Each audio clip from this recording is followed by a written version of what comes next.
As a kid, I loved the comic strip Calvin and Hobbes by cartoonist Bill Watterson. In this comic strip, a young boy named Calvin would imagine a stuffed tiger named Hobbes would come to life and they would go on adventures together. In some strips, Hobbes would come to life and wait eagerly by the door for Calvin to come home. When he does, Hobbes would pounce like a tiger, tackling Calvin and sending him and all his school supplies flying. Eventually, Calvin would approach the door a little cautiously, fearing the inevitable tiger attack. I bring this up because I can empathize with Calvin. Every day when I come home from work, I open the door of my house to sounds of "Daddy," followed by the impact of a 6-year-old who thinks he's a starting linebacker for the Steelers. I love it that my son still calls me Daddy and that he runs to greet me at the door. I know it will not last, so I prepare myself for his tackle hug and I hold on tight. If you have your Bibles with you, go ahead and turn to the Gospel of Mark, chapter 14. In this chapter, we're going to see Jesus in a very difficult, painful, and vulnerable moment. Here we see Jesus in the Garden of Gethsemane preparing his soul for the ordeal of the cross. In his sorrow, he calls out to God by a new name that deserves our attention. Mark 14:32-36. And when they came to the place called Gethsemane, he said to his disciples, "Sit here while I pray." And he took with him Peter and James and John and began to be greatly distressed and troubled. And he said to them, "My soul is very sorrowful, even to death. Remain here and watch." And going a little further, he fell on the ground and prayed that if it were possible, the hour might pass from him. And he said, "Abba, Father, all things are possible for you. Remove this cup from me, yet not I will, but what you will." What is this new name for God on the lips of Jesus? Jesus calls God Abba, which is an Aramaic word for father. Now maybe you've heard preachers or Bible teachers teach that this word is the equivalent of daddy. That's not entirely accurate. We know this because Mark translates the Aramaic word into Greek for his readers with the word pater. Greek had other words for daddy, and that is not what Mark uses here. Such a word would be too immature, even disrespectful. However, this word Abba does convey intimacy and relationship. It's not what one uses to refer to a cold, distant, and uncaring father figure. Maybe the best English equivalent would be the word dad. Formal yet intimate, respectful yet signifying a close relationship. Notice the circumstance in which Jesus uses this word to call upon his Father.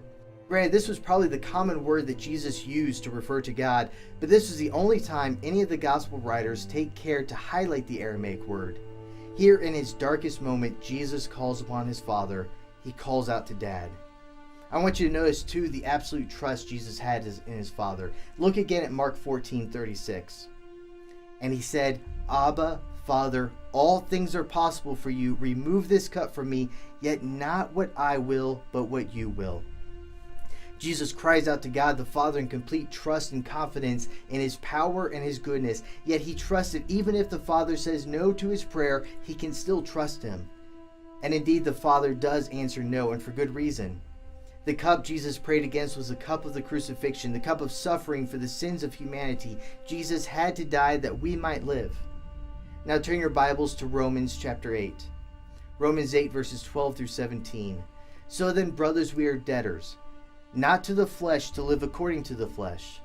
For if you live according to the flesh, you will die. But if by the Spirit you put to death the deeds of the body, you will live. For all who are led by the Spirit of God are sons of God.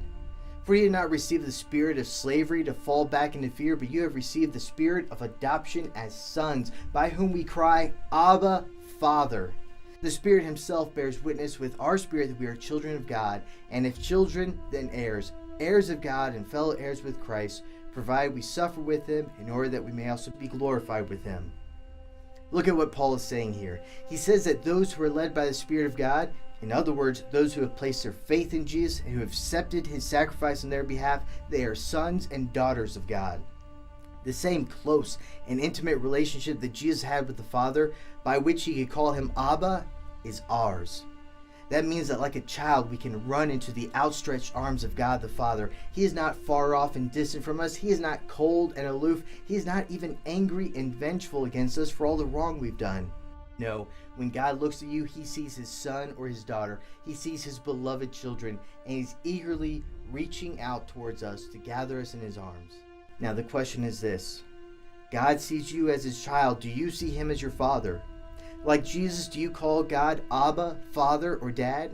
Maybe you had a human father who was less than ideal. Maybe you had a dad who was not worthy of the name, and it makes you hesitate to trust in God as your Heavenly Father.